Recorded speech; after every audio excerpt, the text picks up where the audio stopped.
Hello mga best friends, welcome to RB Quick Chat. It's a new series I'm making on my YouTube channel.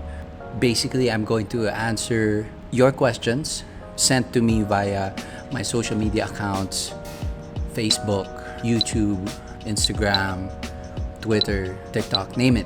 I'm gonna do the answering live and I will feature the best questions on a summary video that I will upload on my YouTube channel. So, okay, let's begin. So, let's go live on Facebook and ask some questions. We can do Facebook and Twitter at the same time actually. So, magantay tayo ng tao dumating. Okay, I'm recording RB Quick Chat now. Ask me your questions. I'll get started. RB Quick Chat. This is a question from Ray Martin Loren over on Facebook. Hello, Sir Rico. If you didn't become a musician, what would you be doing right now? Palagay ko kung hindi ako musician, siguro naging entrepreneur ako. Yung nag-isip ako ng negosyo na pwede kong gawin. Mahilig naman ako doon ever since, kahit nung bata pa lang ako. Naalala ko na nung 11 years old ako, first year high school, pag hinahatid namin yung ate ko for ballet lessons, pupunta kami ng somewhere Quiapo kasi bibili ako ng mga posters na in-order ng mga classmate ko sa school. Yung mga posters ng mga race car, jet fighter, mga SR-71, ganyan. Or mga banda, Duran Duran, Spandau Ballet, U2, ganyan. Kukuha ko ng order sa mga kaklase ko and then bibiling ko. Kumbaga pre-order, di ba? Hindi ko pa alam yung concept ng pre-order. Pero ganun yung nagawa ko. And then ako bibili sa kanila for them. And then may konting patong. Thank you for that question. Okay, wow. I'm scrolling up and there's so many questions. Let's go over to Twitter. Okay, this is from Zella Bartiana. What can you say about adults, nakalagay, open close parenthesis, 20s, who weren't able to start their passion in music while they are young due to some circumstances? Do you think it's not late for them to pursue their passion? Alam nyo, ang sagot dyan, you know when you're in your 20s, feeling nyo matanda na kayo. Pagdating nyo ng 30s nyo, isipin nyo, ang bata ko pa noon. Tapos feeling nyo sa 30s nyo, tandaan nyo na to start something new.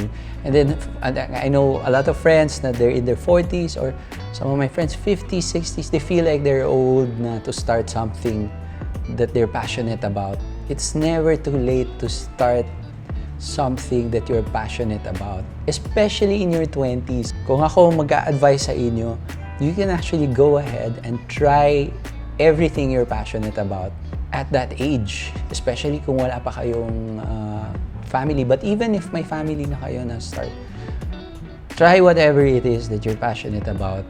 20 is like, parang when you think about your entire life, ano pa lang yun eh. Madami pang pwede mangyari. Madami pang pwede mangyari sa life nyo. You can try out that passion. If it doesn't work out, you still have so much time to do something else. Find another passion, diba? Ang mahirap pag hindi mo kasi gawin is hanggang pagtanda mo, you're gonna live with, maybe regret or minsan you'll be wondering ano kaya nangyari kung sinunod nyo yung passion nyo. Okay, so thank you for that question, Zella. Reina 173X from Twitter. RB Quick Chat, favorite international music artist right now? Oh, there's a lot. I really like Ariana Grande, combination of yung real talent and she's cute, she sings so well. Parang complete package, diba? I'm following what the entire 90s type alternative rock na movement meron uli ngayon. So I like Beba Doobie. If you haven't been exposed to her music, check it out. Si Ren for short din, it's similar. They're in the same movement, so I like those guys international. Of course, I'm following K-pop more on the strategy side. I'm following their music. I like how they're pushing the limits sa music industry na parang yung Asia hindi ganun ka dati. So I like how they're pushing. Magkaroon din ng center for culture dito sa part natin of the world. Example, si Lisa, galing niya sumayaw, di ba? Like, hindi siya package lang. May effort talaga dun sa loob. Sa mga banda, nakakatuwa lang, hindi ko masabi fan ako, pero nakakatuwa marinig yung banda ng anak ni Bono. At saka yung naglabas na rin ng single yung anak ni Tom York. So, nakakatuwa na yung boses nila. Uncanny eh. So, it's very early to say if they're gonna be great. And it's certainly difficult to live in the shadow of your very famous parents, no? But I love that they're in the space, diba? And that doesn't bother. Like, parang hindi nila ginawang hadlang yun. They didn't let it stop them from doing music. Just because anak siya ni Bono, gagawa na lang siya ng iba. Kung hilig talaga niya ng music, diba? Nakakatuwa. At saka ang lakas ng dating, like, nung audio pa lang narinig ko, natuwa na ako. Pero nung nakita ko sila sa reading performance nila, kung gaano ka cool and steady lang niya. I'm talking about Bono's son. Para siyang opposite ni Bono. Pero sa galaw, diba? Like, steady lang siya eh. Pero yung charisma, undeniable. So thank you for that question. Shout out to all of you watching here today. There's over 1,000 on the Facebook Live. Okay, this one is from Jess Marie. Hi Sir Corix, if ever papiliin ka ng makakaduet na rock legend, one for local and one foreign for a new song, sino po yun? So, ano to, no? All time. Sa foreign, parang ang hirap mamili. Naisip ko sa ngayon kung mag-collab ako with a foreign rock legend, si Bowie or si Freddie Mercury. Kahit hindi na ako tumugtog or kumanta, masira pa eh. But yung makakollab ko sila siguro, gagawa kaming kanta, tapos makakontribute man lang ako ng kahit konti lang, kahit one line lang na magustuhan nila. Uy, ganda yun eh. Happy na ako nun. Sobrang happy na ako nun. Or kahit one note lang masuggest ko. Sa local na legend, ang dami pa. And nagka-fortune ako na makatrabaho din sila. You know, like, gumawa ako ng tourism song. Yung Biyahe Tayo, andun na halos lahat sila. At saka yung United Nations Development Goals na song, andun na sila Leia, Freddie Aguilar, Gary Valenciano, andun na eh. Doon sa mga hindi ko pa nakaka-collab, no? Doon na lang tayo. Kasi sila Ellie, sila Bamboo, nakatrabaho ko na, eh, no? Siguro si Sir Mike, Paul, hindi ko pa siya, nakasama namin sa stage. Noon pala, sa Maya. So, hindi rin. Naka-collab ko. Pero hindi kami gumawa ng kanta. Siguro Sir Mike, Sir Joey Ayala. Hindi siya rockstar, but para sa akin, rockstar siya. I'm sure I'm forgetting someone. Ang rockstar ko kasi, nasa 80s eh, new wave. Nasa LA na yata si Binky Lampano. So yan, gusto kong makatrabaho. Siguro si Sir Chikoy Pura, Sir Bob Aves. Naku, madami. Pag local, madami. Okay, last na, saan tayo? Twitter? This is from Pap Parara. Rafaela Lava from Twitter. Hi Rico, any advice on aspiring audio engineers or music producers looking to join the industry? What do we need to present, who to reach out to, etc.? Sa opinion ko lang yung ating music industry nag-iba na ng shape the past few years. And sobrang napabilis pa ng pandemic yung pagbago niya ng shape and form.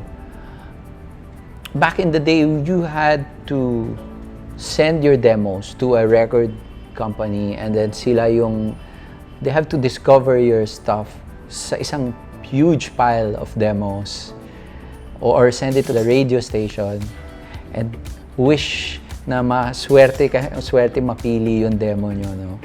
And then manotice kung audio engineer ka or music producer, kung sinong gumawa nun. But these days, you have the audience accessible right away. I'm talking about the internet. I'm talking about YouTube is there, SoundCloud is there. You can even post on TikTok. You can even post on whatever platform you choose. Andyan na yung audience. So, kung ikaw ay songwriter, singer, dancer, or whatever talent meron ka, andyan. TikTok communities are very powerful. There are different communities there. May art community, may guitar talk, mayroon music arrangers, producers. You learn a lot and then you get a chance to be discovered. So kung magaling ka, just post it. You don't need to present to anyone. Let them find you. They will find you if you put your stuff out there and people gravitate towards it. And that's how I discovered Raven. That's how I discovered Never the Strangers. They just put their stuff on the internet. Si Raven sent me a tweet. Sabi niya, "Hi sir, ito yung music ko." I checked him out. I saw his YouTube channel. He already had 200 videos. He had a ton of songs na he recorded and produced just using his phone. I saw his passion, I saw his talent, and I'm just here to take it to the next level, that is to help out. So I think, especially ngayon, producer ka yata or engineer, mas meron ng recognition ngayon ng value ng isang producer. As opposed to, back in the 90s and 2000s. Usually, dati yung producer noon is just someone who works in the record label.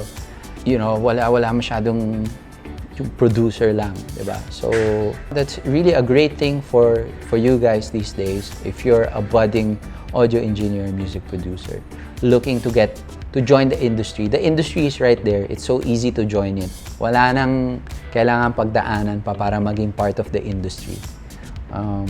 It's so easy to upload stuff. Even to send your stuff directly to Spotify is so easy, So, yun, thank you for that question. We gotta wrap up the quick chat because sinabi ko sa inyo, quick lang to. We're gonna do this regularly kasi quick chat lang. Hindi nakaka-trauma sa akin na magsiset up ako ng matagal. Those watching live on Facebook, I hope you enjoy this chat. I'm going to be editing the summary of this chat and upload it sa YouTube channel. If you haven't subscribed to my YouTube channel yet, please do so. And till the next quick chat, I'll see you guys again. Bye-bye. Paalam.